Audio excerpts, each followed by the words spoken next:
Hello दोस्तों, नमस्ते, प्रणाम। मैं हूँ प्रांजल पांडे। सभी दर्शकों का स्वागत करती हूँ भाभी के यूट्यूब चैनल पे। तो बहुत ही प्यारा गीत मैं लेके आई हूँ। कैसा लगा आप लोग कमेंट बॉक्स में जरूर बताना। और एक गीत कैसा है अभी मैं इनको भी अपने चैनल पे गाऊंगी ना, तो सुना रही हूँ मैं।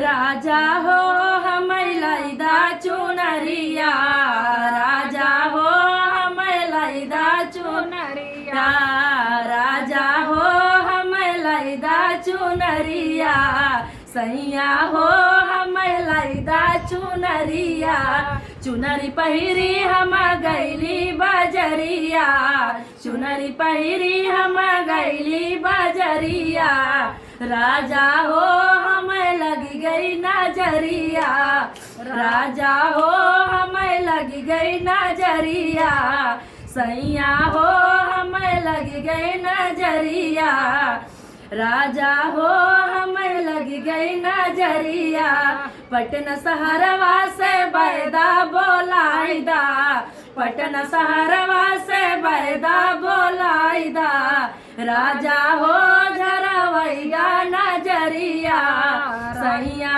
हो झरवैदा नजरिया, सैया हो झरवैदा नजरिया, पटना शहरवा के बैदा हरामी, पटना शहरवा के बैदा हरामी, राजा हो मगई लहुरी ना नदिया, राजा हो मगई छोटकी ना नदिया, राजा हो हमें लैदा चुनरिया, सैया हो हमें लैदा चुनरिया, राजा हो हमें लैदा चुनरिया। तो कैसा लगा ये गीत दर्शकों, आप लोग कमेंट बॉक्स में जरूर बताना। दीदी हमारे चैनल पे बोल रही हैं हम शांत हैं। बिल्कुल बिल्कुल।